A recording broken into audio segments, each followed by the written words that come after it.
Hi, everyone. Welcome back to Metaphysical Egypt. I'm Allan Peoples, back again with Patricia Aoyan-Lehman. This is the third part of our series on the birthing box and the Ark of the Covenant. Well, from the imagery on this slide, you can see we're going to talk a little bit about resurrection.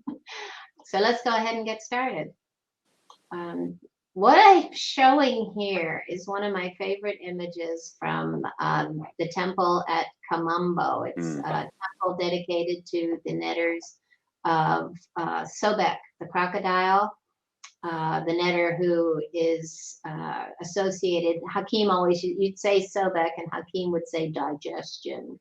And I say digestion of the physical in a way, digesting the things that no longer serve you in order to raise your levels of awareness.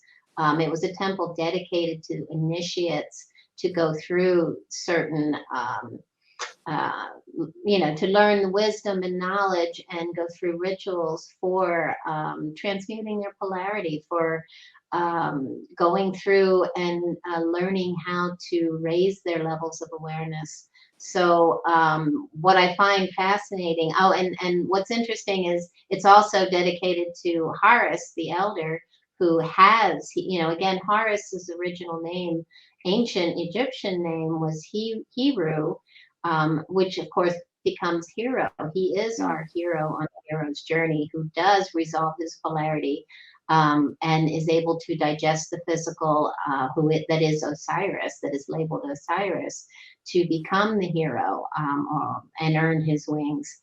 And toward the back of the temple, there's this wonderful image of wow, how does one even begin? And I'm not going to go into all the details right away, but you're looking at this beautiful, it's a shrine, and above it you see representations of the four seasons or the four fixed signs of the zodiac, Mm.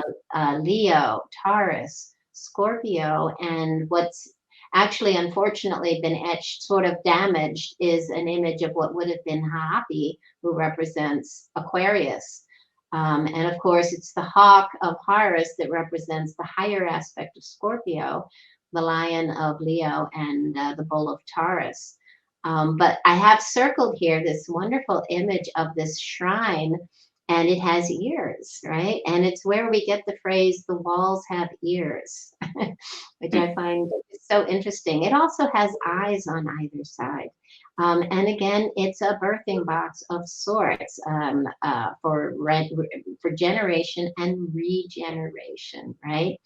On top of the box, the whole image, and again, it's hard to see it here, is a form of a Tawi, which again is that great yogic breath of life. We breathe. We breathe in to our center, which is that, earning of our wings, that coming back into full realization, unity consciousness. We breathe out into separation consciousness, where we're held hostage in the belief that we are our bodies. But here we see at the top, which is that wonderful breath within, is an image. A lot of people say it's Ma'at because they say an image with a feather, but this is a masculine netter, and it's a combination of Shu. On the one side, you can see a sail above his hand, and the other side is an Ankh. It's a combination of Shu and the netter He, which is one of Allan's favorite netters. Um, and He represents infinity and also eternity, the eternal cycles. The breath is eternal, it's in and out. That is the breath of life, with moments of silence in between. And so, he's showing us that these representations of the fixed signs, this is an eternal cycling, not only of an annual year, but there are the fixed signs of the great year, Plato's great year. And they're representing life-changing moments when our perception of reality shifts and changes. And I've mentioned it often that in the age of Taurus, we fall into a perception of form, right? We are approaching right now, we are precessing into the age of Aquarius, which is that moment when everything shifts and turns. And we begin to breathe back toward our center. And it's sort of like a shifting back where we shift into uh, another perception. I'm going to offer some interesting ideas in a moment. But then we see Leo, and we're going to talk about the many faces of Leo that we're looking at here, and also Horus as Scorpio, being a moment of actually that digestion of the physical. So yeah, this is such a powerful portrayal of everything we experience on these grand, large cycles. I'm sure there's larger cycles in the great year that are universal. So yeah, yeah, and possibly smaller cycles. It's this breath. It's the patterning of everything that expresses in this reality. And what's also interesting, I do want to point out that at the temple there is a niche between the two holies of holies of the two netters of Sobek and Horus. And that niche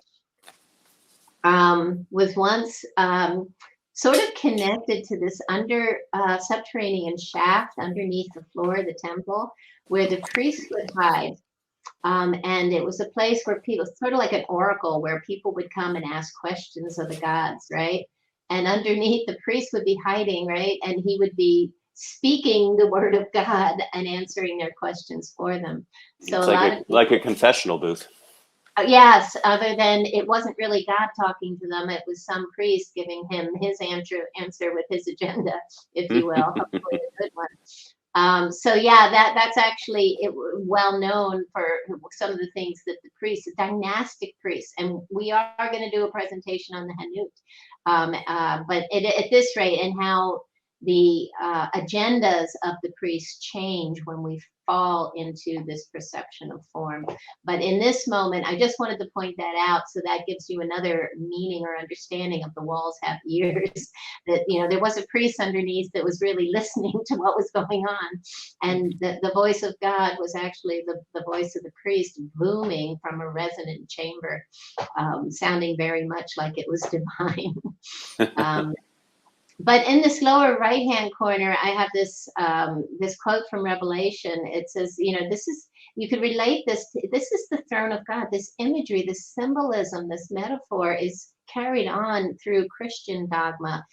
You see these images as sculptures sometimes in front of churches, cathedrals all over the world. I've seen them in England and in Europe, and in other areas.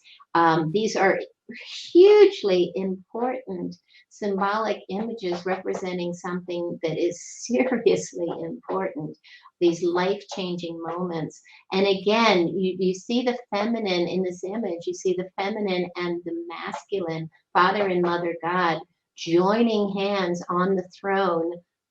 Is this another Ark of the Covenant? You know, we talked a lot about this in the last episode of this resonance of the polarities, creating this moment of power of God on earth. And so it says here from Revelation, the throne of God, attended by the four astrological figures. In the middle of the throne and all around it were four living creatures. The first living creature was like a lion, the second like a bull, the third like had a human face, Aquarius, and the fourth living creature was like a flying eagle. Horus, if you will. So here you can get a better view of the image, and the imagery is just amazing. And do you see the two? They look like cats underneath the box, Allan. Mm-hmm. Look what they're holding. They're two cats, and in one hand they're holding the mirror, right, the path opener for the breath, and in the other they're holding new jars. At least we can tell on the one side, the one cat on the left. Holding a new jar which holds the sacred water of the heavens. So just again, truly, truly beautiful. So now the image here on the bottom is from the Seti I tomb. It's a really famous image, and it's just spectacular to see it in person. And you see here again a representation of the circumpolar stars. We're going to talk about these stars so much because it's as we precess around the axis of the earth, moves around these circumpolar stars from where it's pointing. This is the marking. It's the clock basically of moving. The transformation of consciousness as the Earth spins around these circumpolar stars. So you see this image of Tauret, right? And she's got a crocodile on her back, which represents Draco. And she's like the Big Dipper. So they're marking, that the spin of these two constellations are marking this journey of consciousness. And so she's got her hands on mooring posts because it's a spin. Life, it's all about the spin. I like to say it's all about the dual opposing wave spin, and we'll get into that in a moment. But what's really curious is the imagery of these figures changes over time. So, at different perceptions of reality, Tauret will have the face of a lion. Do you see her on the left side? Mm-hmm. And of course, we see her. Would be her image. In the more physical perception of reality, and she has the face of this hippo, right? And of course, we call the Big Dipper the Great Bear. In the Americas, they say it's the Great Bear, but in Egypt, it was Tauret, this big hippo. And she's the great grandmother from which, we've seen the Bandera Zodiac, where Anubis comes, shooting out of, of Tauret, as being birthed into this, opening the breath for the perception of reality. So yeah, every shift in perception is a new beginning. The ancient Egyptians placed a great significance on the circumpolar stars, the tilt of the Earth, and where the axis of the Earth is pointing. Currently, it's pointing at Polaris in the northern hemisphere, which is our pole star. However, as we spin through the procession of the ages, the tilt of the axis draws a circle in the sky, and it points toward a different or no pole stars as it moves. In the age of Taurus, we pointed toward Thuban.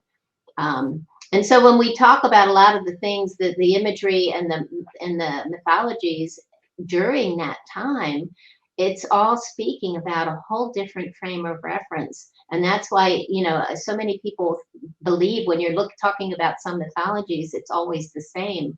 But the mythologies, everything changes over time. Right. Everything changes because our position in relation to the stars and the planets is totally different. Exactly. So right now, we almost directly opposite Polaris, we find Vega. And as I said, we're pointing toward Polaris. And of course, polarity, we are at, our greatest moment of separation of polarity. But what was it like when we were pointing toward Vega? Well, we're going to get into this. Polaris is the patriarchal, right? The masculine, the right-brained understanding or perception of reality. Vega, words with V are always speaking more about the feminine, the divine feminine, the matriarchal. And again, I'm sorry, the patriarchal is the left-brained. The matriarchal is the right-brained. But at any rate, yeah, it's a whole. It's the unified understanding of reality. It's the feeling that you are one with everything, and it's so totally different. And this is why, I always say we can't look at what they created way back in these ancient times as, through our own current understanding, because it's like night and day, literally like night and day, how they viewed and felt and experienced the world, reality itself. When we're pointing at a different star, like Vega, is the sun's path on the ecliptic the same? Does it go through the same signs of the zodiac? Or does it go through different zodiac signs? No, it's always the same. But one of the things I'm going to offer as an extreme possibility is that at some point we reverse our spin.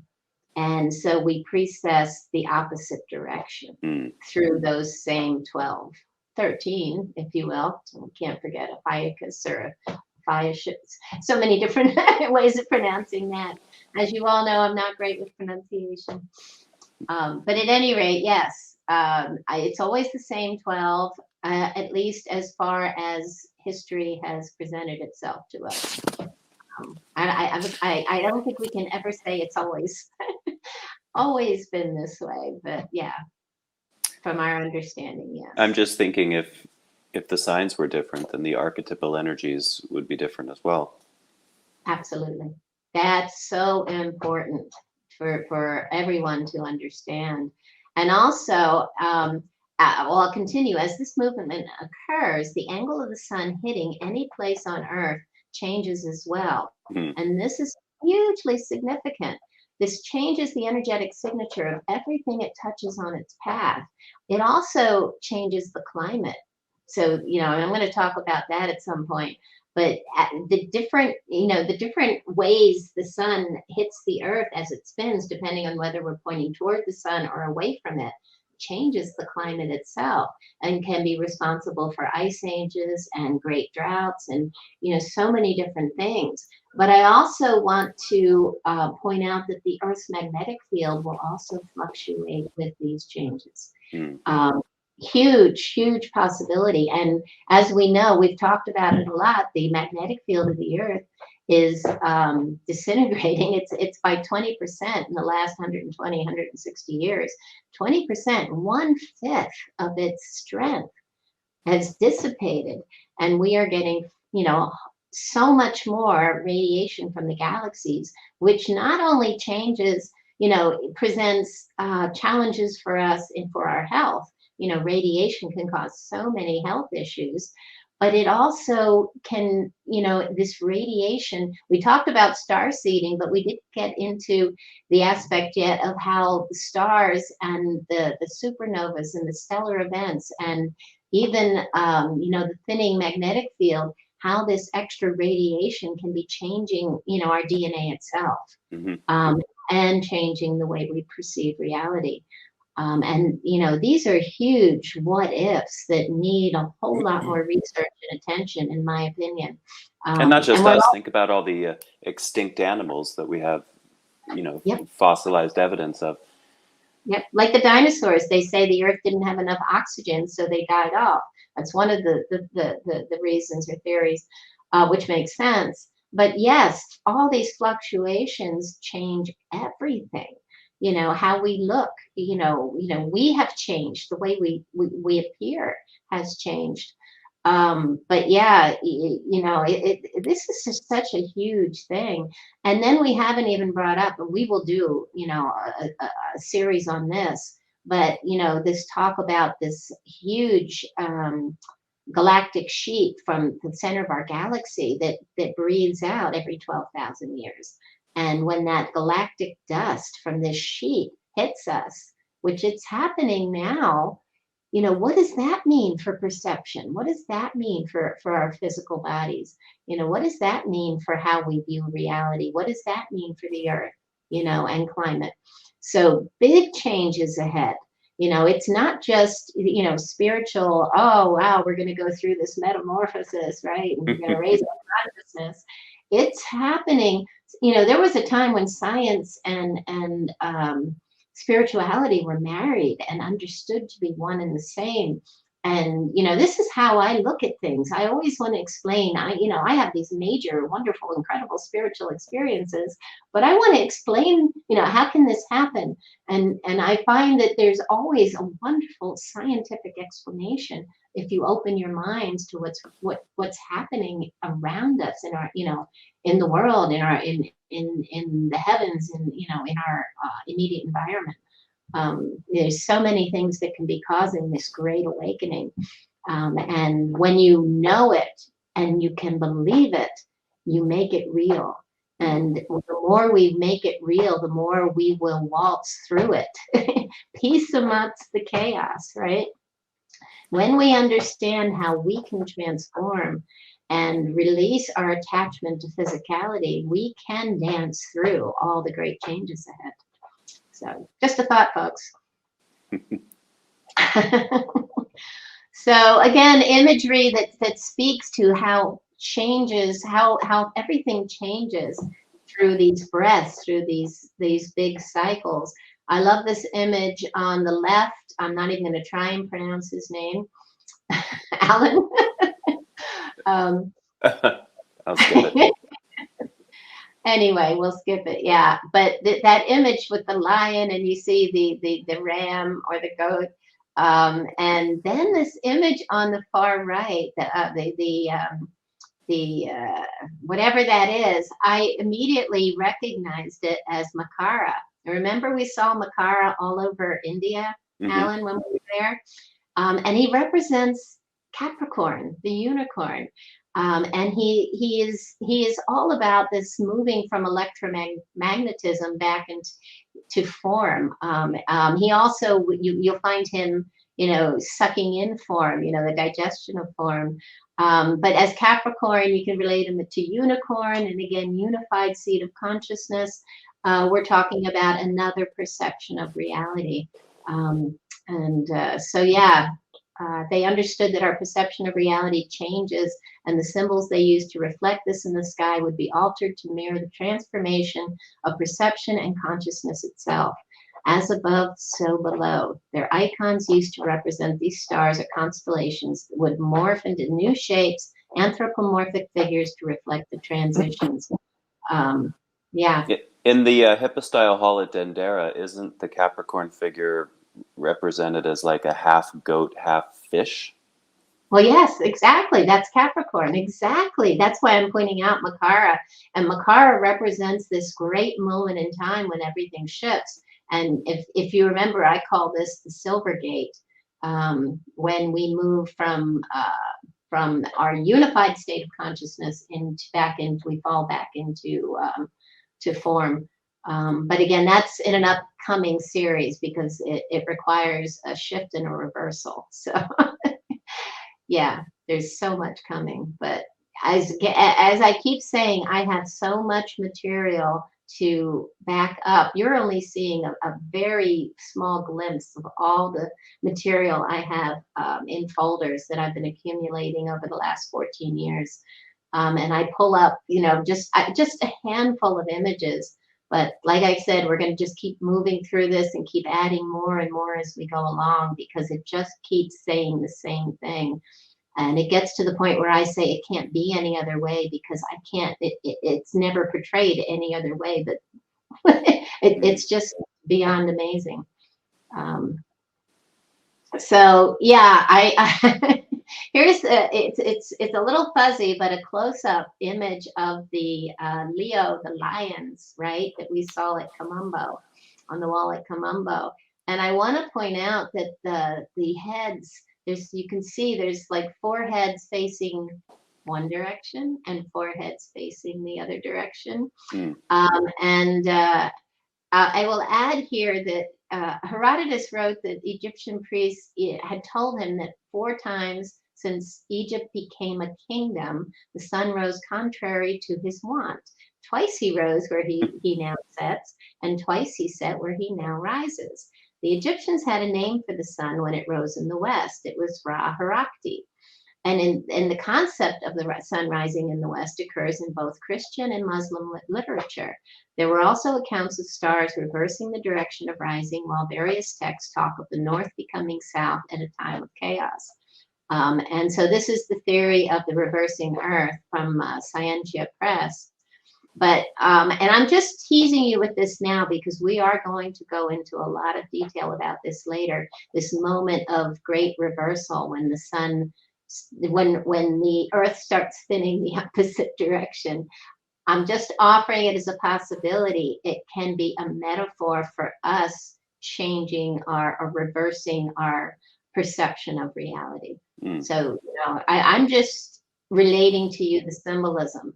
On the right, it's really hard to see it, but I pointed this out to you when we were at Philae the last couple times. When we go into the Mamisi, the birthing box, the birthing chamber at the Temple of Isis at Philae, inside that first corridor, you see these beds, and the beds have the lions facing both directions. Remember? Mm-hmm.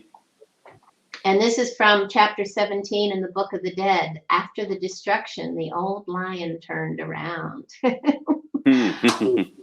And I include these lotuses. This image on the far left is an incredibly iconic image from the Old Kingdom, so the very ancient times in Egypt.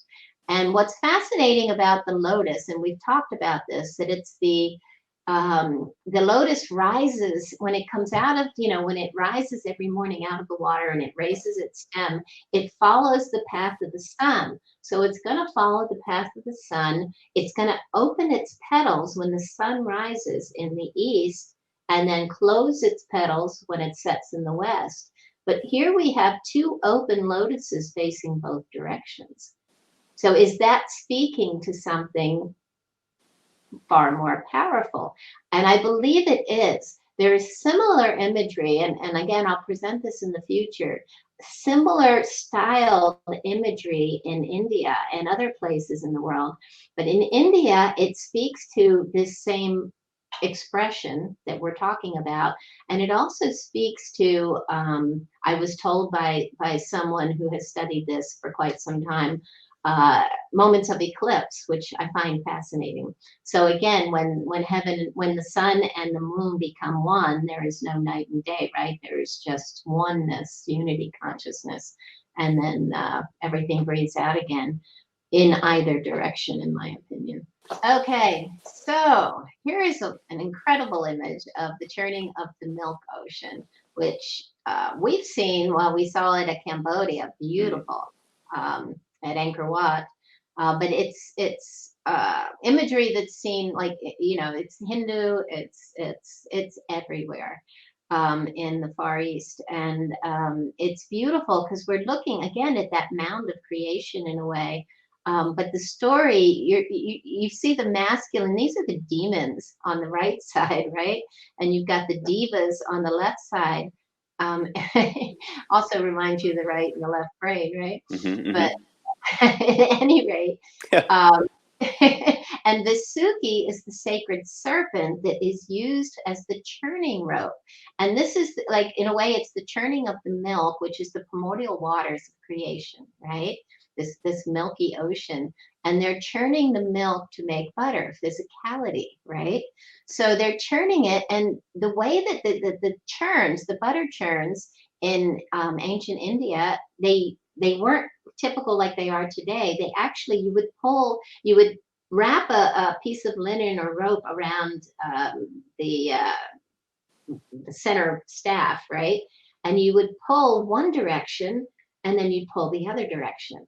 So, right, spinning one way and reversing the spinning the other way, right? So, of course, the demons would spin one way, patriarchal spin, and the divas would spin the other way, matriarchal spin, utilizing what? The sine wave pattern, these huge serpent, right? Which is the electromagnetism, in a way, one way of looking at it. But here it says Vasuki is the name of the sacred serpent, and it's used as I said, the churning rope, which is pulled first in one direction and then the other, indicating the reversal of motion. This is a foundational pattern of the breath of life and death, or as positive and negative spins. We must experience both before we can finally transmute our polarity and find harmonic resonance, and maybe gain the treasured Amrita, or Soma, which was called the drink of the Devas, and the elixir of immortality. This could really be known as the blissful state of complete connectedness to all that is, as pure gnosis. It is a process of purification of the many levels of conscious perception, which can also be related to a powerful Kundalini experience. So, just this one image, it just says everything we talked about, even in the last episode, in one image. Mm-hmm. It's incredible. And again, it's everywhere. Now I bring this in because I find this fascinating. This is from Plato's Timaeus, which was one of Plato's dialogues. And again, bear with me. I know it's a lot of text, but I just think it's powerful. Platonists understood reality as repetition, viewed history as a circle, and claimed that history repeats or imitates permanently existing mathematical models and ontological archetypes. This was so because of the influence of Timaeus on their philosophies of history. Here, a great cosmic year was hypothesized wherein the planets fulfill their respective rotations, which is a time at which all the heavenly bodies and the earth return to the same position. The demiurge is the cause of a repetitive, eternally patterned universe, and the great year was seen as part of a sequence of creation and chaos, a fusion of the elements of degeneration and formation, wherein eternal newness is preserved. This was hypothesized because the demiurge purposefully fashions a universe from a primeval mass of chaotically moving material, which, after an initial push from the demiurge, starts spinning on its axis in a particular direction until such time as its momentum finally fails, at which point it starts to spin back in the opposite direction. During this period of retrogression, history reverses itself. The old becomes young again, and the world returns across reverse time to the state of primeval disorder from which it began. Again, the great breath, the day and the night cycles. Out of pity for the world, the demiurge then intervenes once again and causes the universe to start spinning on its axis in the original direction until retrogression occurs anew. Plato explored this insight further in the Statesman. In place of the armillary sphere, which he used in the Timaeus, Plato employs a device for representing the movements of the heavens that is well balanced, moves on a pivot, and is suspended from above by a cord attached to a hook. The artisan sets up the apparatus in motion with a hand motion. The machine turns, and the cord from which it is suspended tightens. When the artisan leaves the scene, the cord begins to wind itself. This movement continues until a moment of trouble when the two impulses clash. So basically, Plato is presenting an elaborately wrought account of the formation of the universe and an explanation of its impressive order and beauty. The universe, he proposes, is the product of rational, purposive, and beneficent agency. It's the handiwork of the divine craftsman who, imitating an unchanging and eternal model, imposes mathematical order on a pre-existing chaos to generate the ordered universe. So, but that's it. It's all mathematics. It's not exactly. magic. It's sachet. It's how things have to work. Right? Like, if you understand physics, nothing is impossible. Right? It can't. I was going to say, if you understand physics, then nothing is unpredictable. Well, and also if you understand perception, nothing is impossible. If everything is always a physical perception, then no, the earth won't stop spinning and spin the other direction, and we'll still survive. But if you are aware that at one moment it stops spinning and we spin the other direction into another perception of reality where we're not held hostage by a perception that we're physical, that opens up all the unlimited possibilities, right? And you begin to understand. But not enough people are really researching and studying perception itself, how we perceive the world, and how it can so readily change in a heartbeat, right? And I think this is the thing, and again, from all my years of astral projecting and playing with that experience of not being physical, I began to realize how the mind, the thoughts, the heart, felt intentions can change your reality. And I started playing with that in my own, once I came back from the astral projecting, I would experiment with it in reality and found it to be true that, if we believe something, we can make it happen. If we have heartfelt intention, if we are co-creators of our reality. And just knowing that it's possible makes it possible.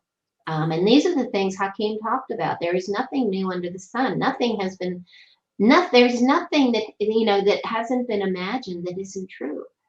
If we can imagine it, it's real. So wow, we need to be more imaginative. We need to open our minds to all the possibilities. And if we're seeking peace, then know that it's possible. If we're seeking freedom, know that we can earn our wings and spread them. You know what I mean? Um, so yeah,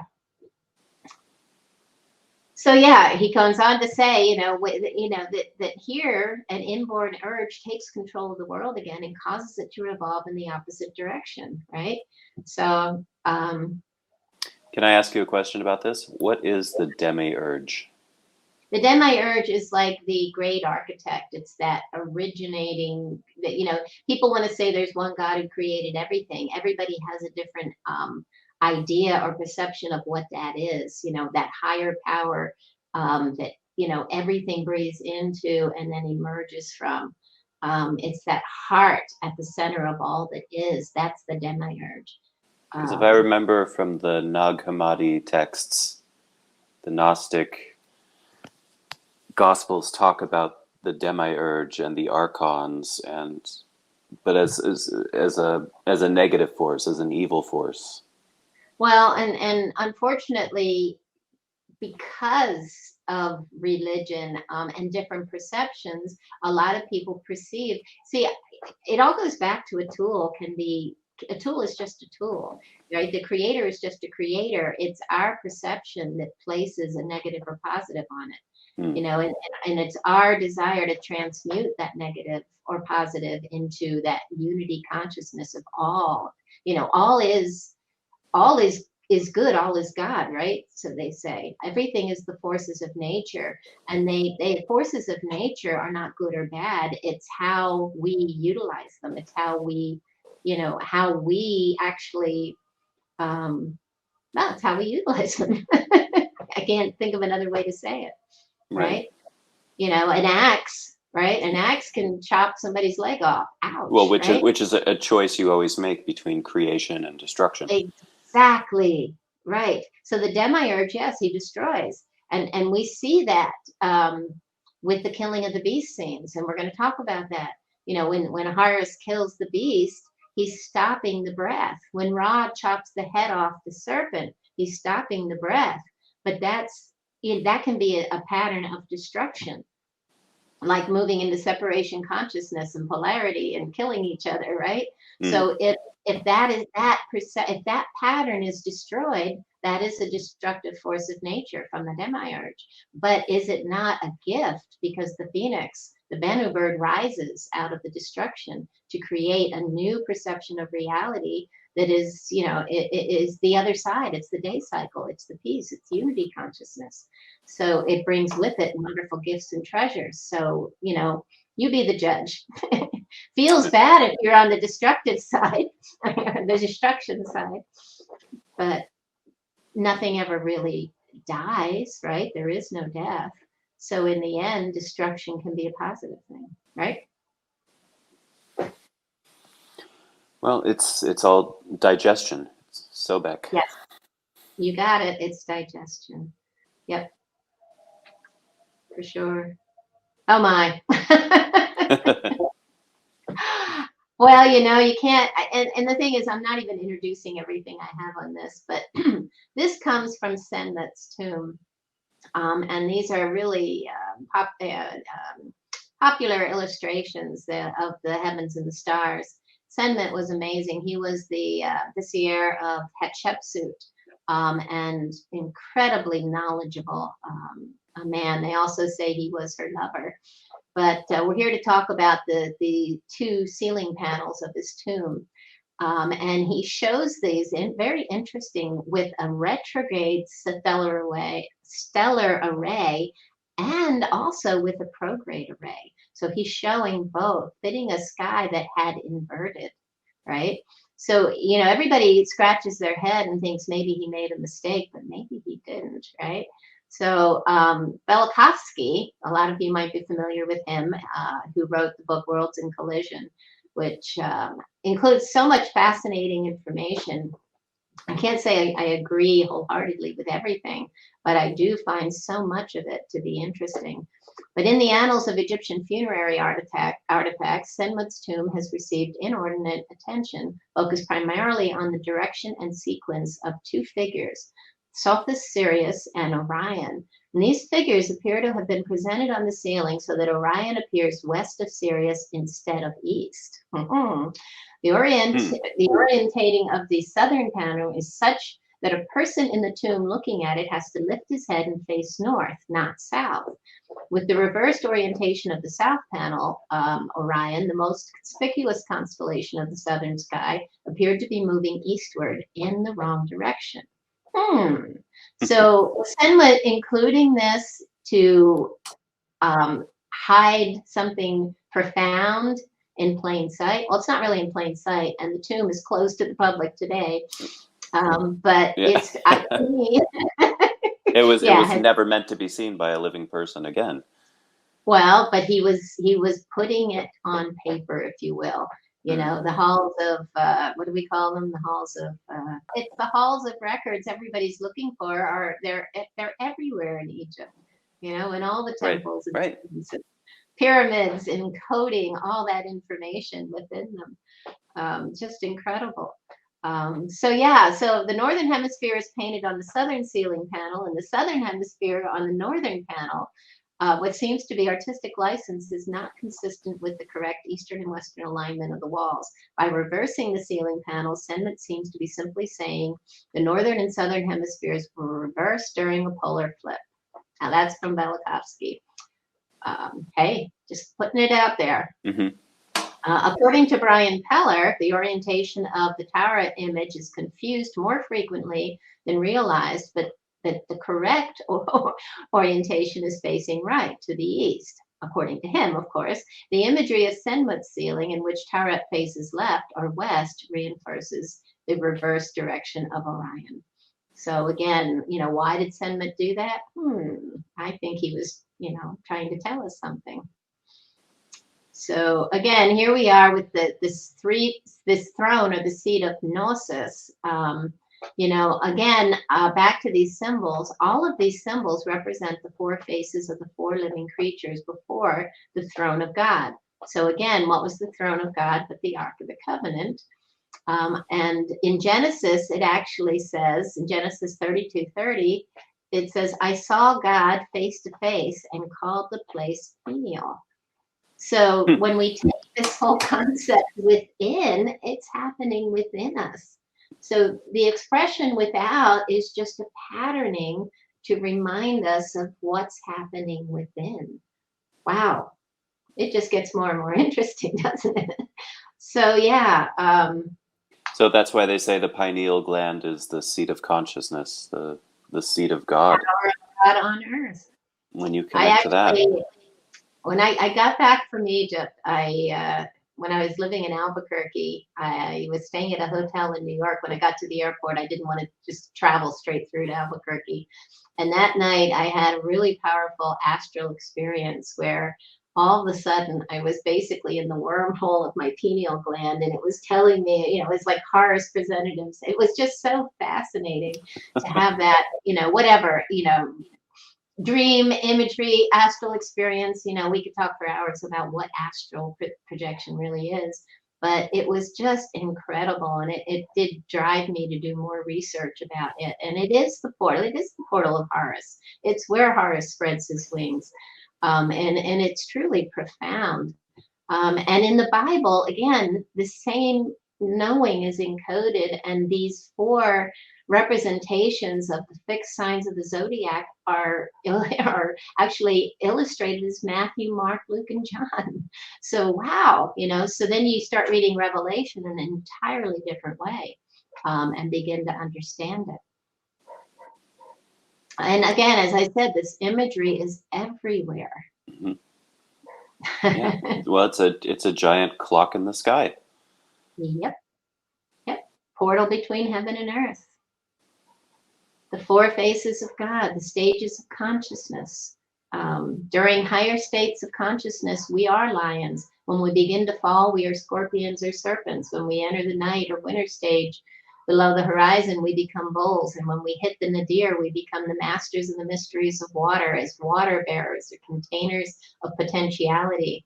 When consciousness begins to spring into its higher states of awareness with a wider scope of vision above the horizon, we spread our wings as hawks, eagles, and fly back into the sun, where we have 3 moments of complete gnosis, a state of ma'at before we begin the process all over again, able to breathe out an entirely new holy gram or kingdom to play in. This is how Mm. consciousness experiences itself, and it's all occurring within one intake and outtake of breath on fractal levels. So yeah, powerful. Okay, It's so we all know consciousness evolves and devolves.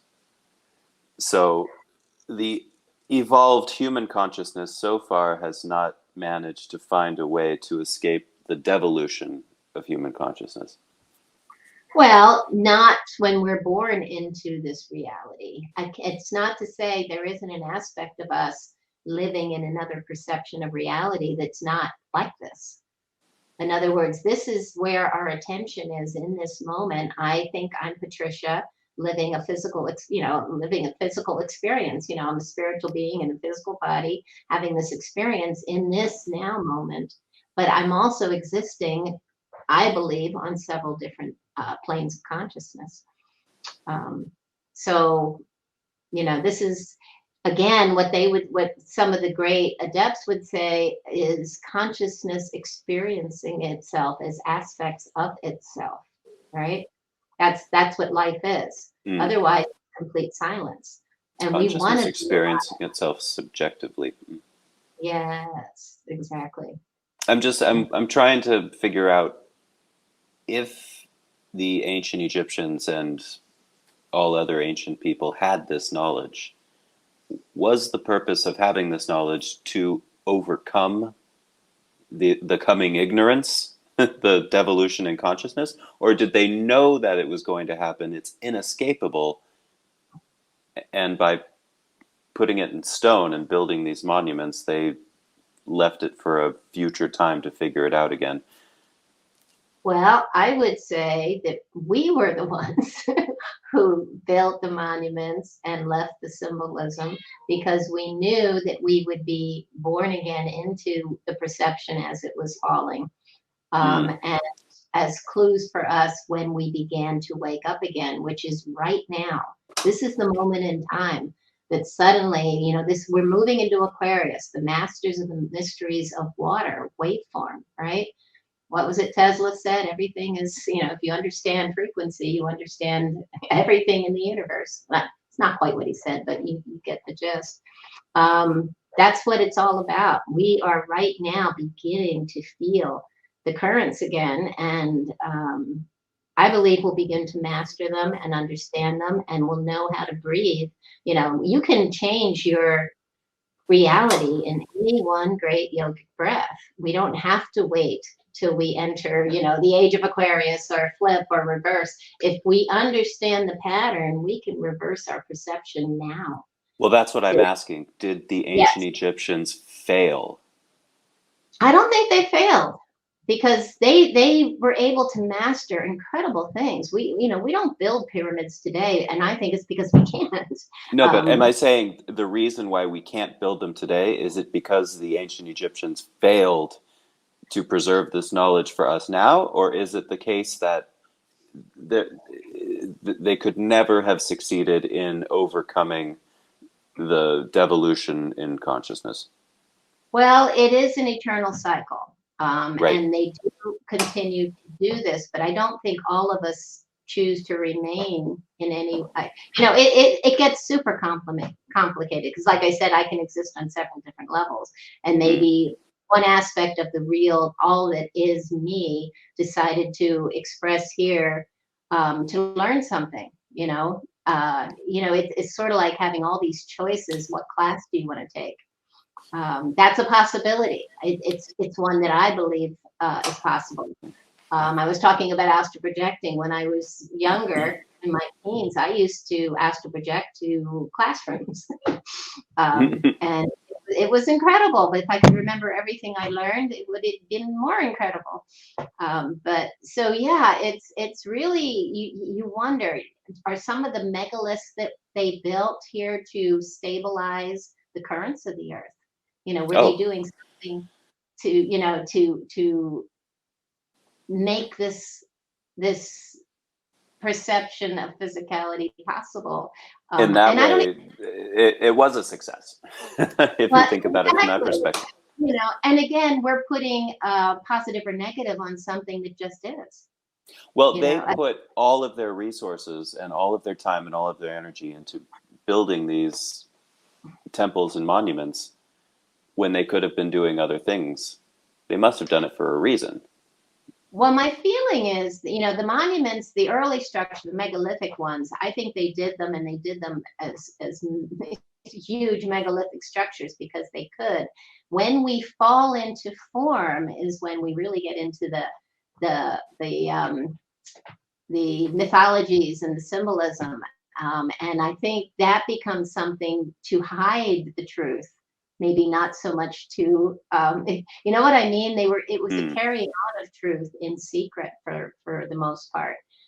Because at some point the priests start to separate the temple from the people, and only the initiates could enter the temple, and only the initiate with so much understanding could enter each, go further into the temple, and only the high priest could withstand the energy of the holy of holies. So they forwarded and used the separation of consciousness to their own agendas, and then hid a lot of the ancient knowing within the symbolism and the iconography. And that's also the split and the separation of the understanding of the mythologies and symbolism.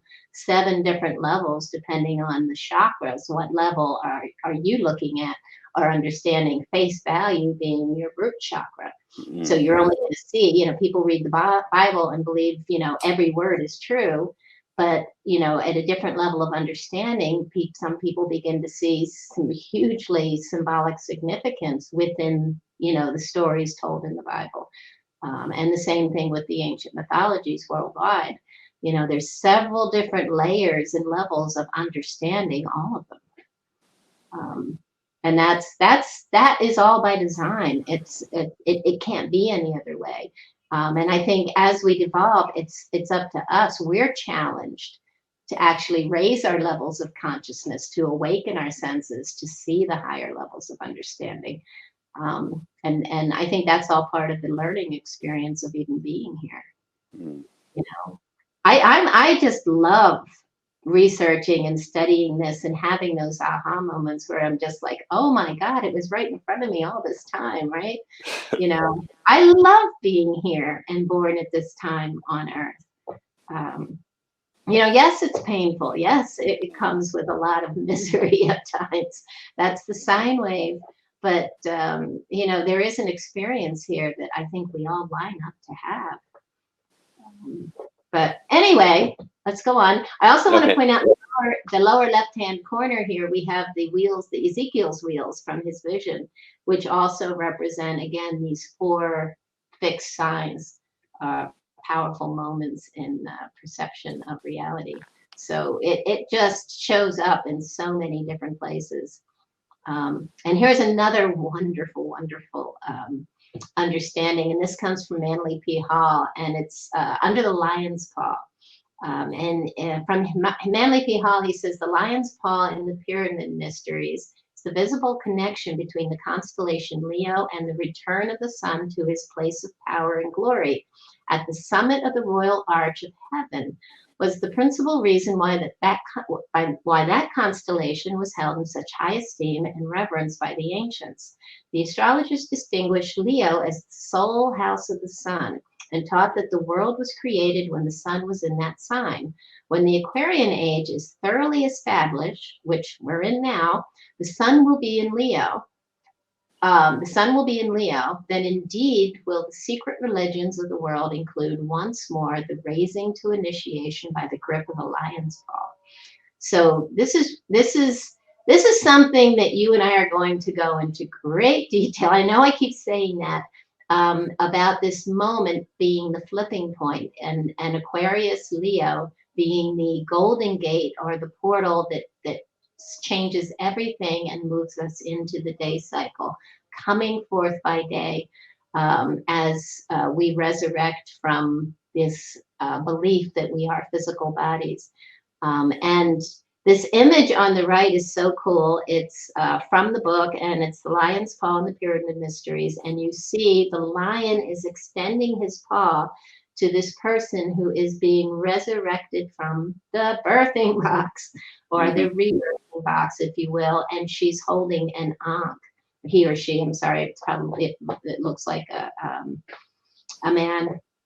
But yes, and it's just fascinating.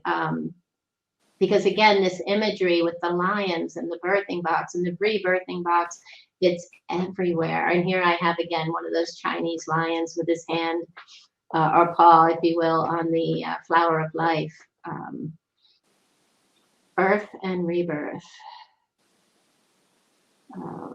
Wonderful painting called The Lion of St. Mark, of course, Mark being Leo, at the National Gallery of Art. And it says the words, the words on the books are translated as "May peace be with you, Mark, my evangelist." Leo being that great moment of peace and unity, the Lion's Gate, the heart.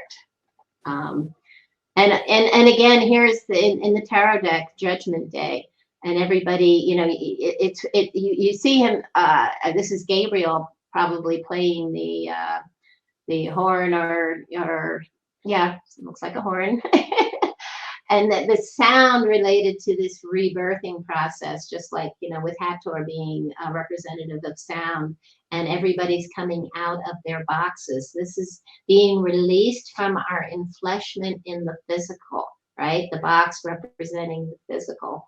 And so this is the great moment of resurrection. Tomb to womb, womb to tomb. Two doorways lie within the cosmic cave through which the soul ascends and descends. It's the portal between heaven and earth, always related to sound. The sistrums on the left are Hathor sistrums, and they're used for birth, right? It's like a rattle. Exactly. And they're also used to calm the raging goddess, you know, because Hathor is both the nurturing eye of Ra, but she's also the raging eye, which is often titled or said to be Sekhmet or Tefnut. So she's the raging eye, and so the rattle is also used to calm the raging goddess. So really fascinating.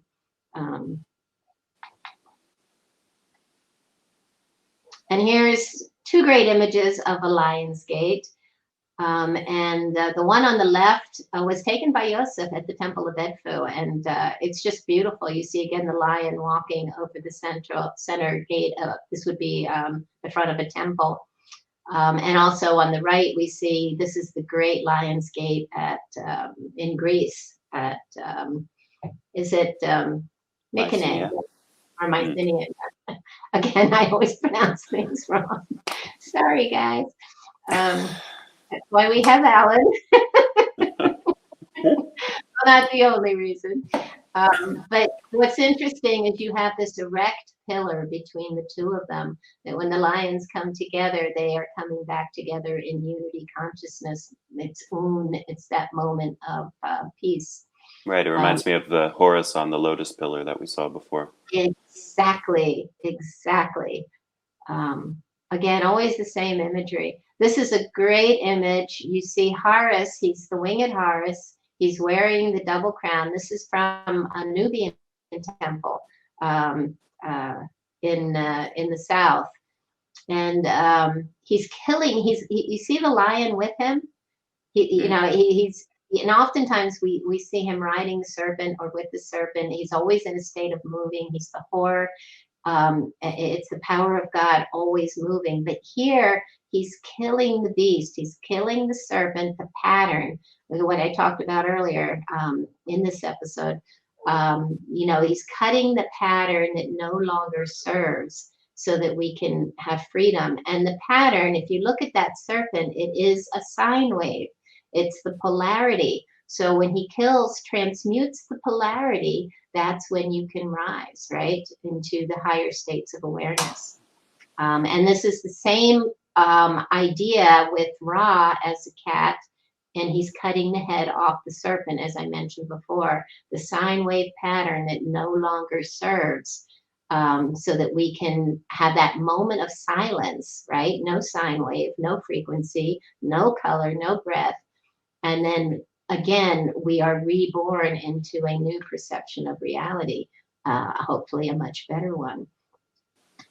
This Hatteras system alone, again, here we're looking at basically it represents the beginning again and the end.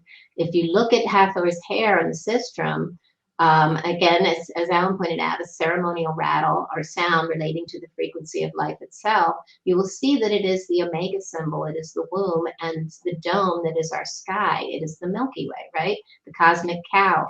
You can see she has cow's ears. Hathor says, I am all that was, that is, and ever shall be, because she is the womb that contains the seed, the alpha and omega, where the spark of life, the sound of life occurs. Her necklace here is the manet, also related to sound in this process.